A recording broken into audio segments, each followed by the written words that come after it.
Kaggo w'essaza Kyaddondo Haji Ahmad Magandazi akubiriza abaami ba Kabaka obutasosola mu bantu b'abeene mu buweereza bwabwe wabula babakunge okwetaba mu pulogulaamu z'emmengo zonna okusobola okukulaakulanya Obuganda.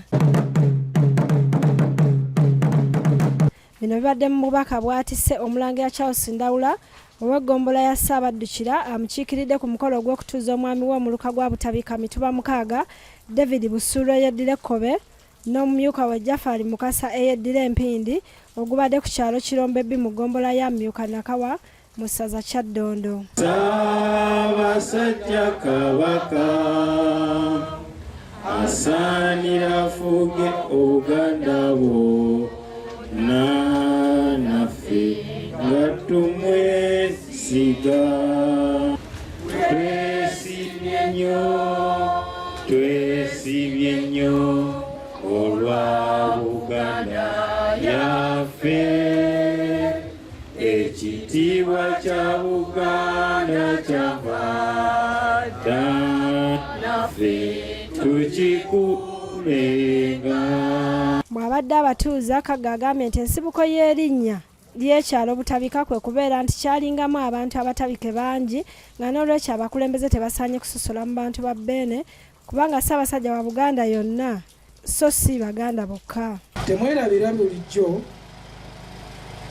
okukumaakuma abantu ba Beene mu kitundu kye mukulembera, si Baganda bokka wabula n'abantu ba Buganda abali mu muluka gwe mukulembera, anti Kabaka si wa Baganda wabula wa Buganda. Kino mulimu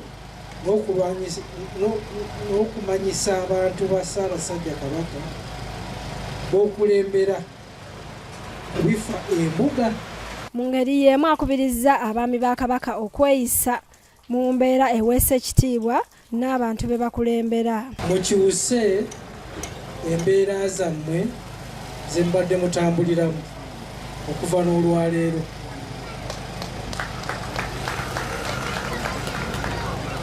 Muyinza okuba nga wabaddewo abawakana Arsenal ne Man U mu siteeseni wali. Kati ekyokulaba nti Arsenal yakubye Man U, olwaleero biwakanako mu lujjudde bikomye. Olina okulaga ekitiibwa ekikuweereddwa kubanga gwe mutabani wa Ssaabasajja Kabaka mu muluka guno first born.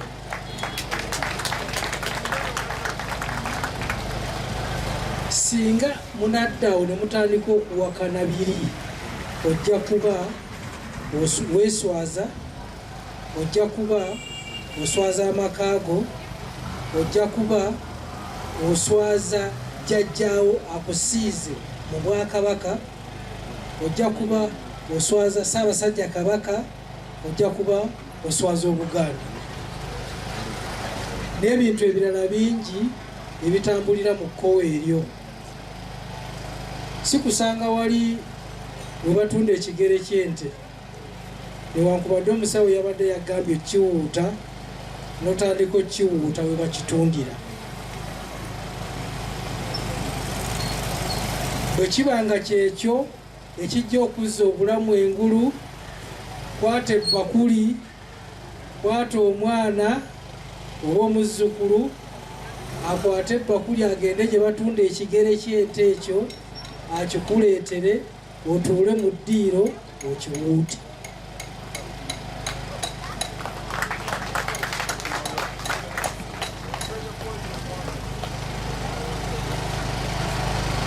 Bulijjo kye mukola mufube okulaba nga kikolebwa wansi w'ensonga ssemasonga.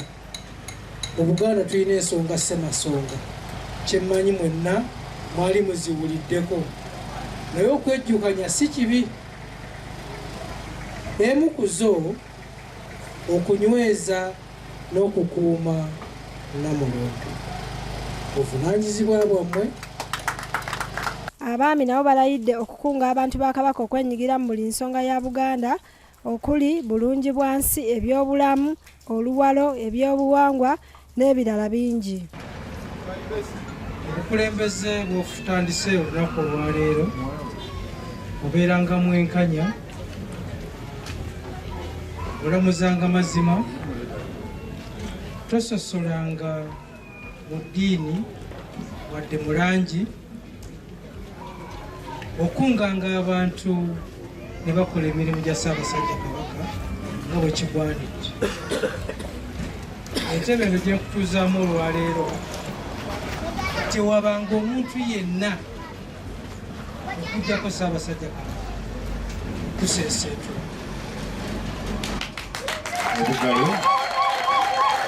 Okuva n'olwaleero tukwaniriza mu buweereza bwa Ssaabasajja Kabaka.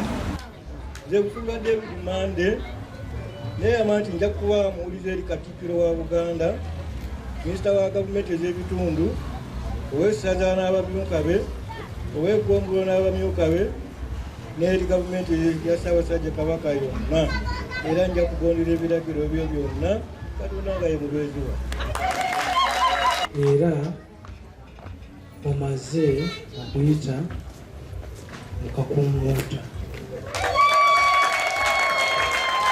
Nze Jafari Mukasa Mugalo neeyama okukuuma ebyama bya Ssaabasajja Kabaka wa Buganda n'ebya gavumenti ya Ssaabasajja Kabaka, era sigenda kufulumya kintu kyonna kiteeseddwako mu gavumenti ya Ssaabasajja Kabaka okuggyako nga mmaze okukirizibwa Katikkiro wa Buganda oba minisita wa gavumenti ez'ebitundu mu Bwakabaka bwa Buganda. Katonda nga ye mubeezi wange. Neeyama nti nja kuba mulize eri Ssaabasajja Kabaka era nja kugondera ebiragiro bye byonna. Katonda nga ye mubeezi wange. Father Joseph Ssebayiga banamukulu w'ekigo ky'ebbiina ne bannaddiini abalala babasabidde n'okubawa omukisa mu buweereza bwabwe. Wa buli kantu bayambe baleke kubongoota, bayambe baleke ziba amaanyi, bayambe baleke kutiirira ebyo byonna ebidda Obwakabaka bwa Buganda. Omukama batuweera omukisa, Katonda omulimu omungi gwatandise mu mmwe yabagumaliriza. Yes. Omukolo gwetabiddwako mmeeya w'e Nakawa Paul Mugambe asuubiza okuzimba ekkakalabizo ly'ow'eggombola ya Myuka Nakawa etwala omuluka gw'ebutabika mituba 6 n'okwongera okwatagana n'abaami okulaba nti batumbula embeera z'abantu mu Nakawa. Njagala okusaba abalondeddwa olwaleero nti nga tuweereza tusosowaze nnyo ensonga eziruma abantu ba Ssaabasajja Kabaka okuba nti zikwatibwako. Bantu baffe bangi batubidde mu bwavu, bantu baffe bangi bakyasumbuyibwa endwadde esobola okutangirwa, abaana bangi mu Bwakabaka tebasoma olw'obwavu n'embeera etali nnungi. So ebizibu bingi twetaaga okuba nga ffe tukulembera, ffe tukwata omumuli okulanga Buganda egenda etuukira ddala ku ntikko ng'abantu ba Ssaabasajja Kabaka bonna babeera mu bulamu obweyagaza era obulungi mu Bwakabaka buno obw'amaanyi ennyo era obw'ekitiibwa. Ekifo kino kituma butabika era beene bamutegeeza nti mulimu abantu b'amawanga mangi naga nti Obuganda butabike, nti ye ekifo kino bwe kyajja erinnya erya butabika. Ono gyanya abakitundu kino mumanyi we lyava nti Obuganda butabike we kyava kigambo ekyo. Naye lwaki nkijjeeyo? Ebalo bitulaga nti abali mu ddwaliro awo butabika eryasookera ddala ku lukalu lwa Afrika ery'etongodde nga lijjanjaba abalwadde b'emitwe 5 ku 100 beekuusaako kuba nti baalwala ku musujja ogw'ensiri. Ebyatuweebwa abakugu awo nno tulwanyise omusujja gw'ensiri. Obw'omuluka busuulwa n'ab'ebitongole bakulembera nabo balayidde okuweereza Bene Mbwesimbu n'agamba nti agenda kutandikira ku nsonga z'ettaka n'okubiriza abantu ba Ssaabasajja okwewandiisa ku ttaka. Ate Ssebukaggo omuluka guno ettaka lya Bwakabaka naye tukubiriza abatuuze muwandiise ebibanja byammwe mu Buganda Land Board. Abakulembeze abalala beebazizza Ssaabasajja Kabaka olw'okubalengera n'abawa obwami era ne bawera nti bagenda kukola ekisoboka okulaba nti bazza Buganda ku ntikko. Erinnya Kikomeko Samweri nga nze muwanika w'eggombolola Myukanakawa. Abaami bano abatuuzibwa olwaleero nsiimye nnyo, nsiimidde ddala obubaka bwa Kago bwabaweerezza era nenyongera okubakubiriza bongere okukubiriza abantu abeene bagule certificate za Buganda. Erinnya Ssaabajja Betty omukyala yeddira emmamba banaye tusanyuse nnyo Ssaabasajja okukkiriza n'atuuza abaami be mu muluka gwe Butabika mutuba 6. Nze bannonze ng'omutongole twebaza nnyo era tugenda kuweereza. Mu Burundi guno abalondeddwa mulimu ow'ebyenjigiriza, mulimu owa bulungi bwansi n'ow'ebyobulamu. Abo nze be ŋŋenda okutunuulira ng'omukulembeze okulaba nga mpagira n'okusingawo.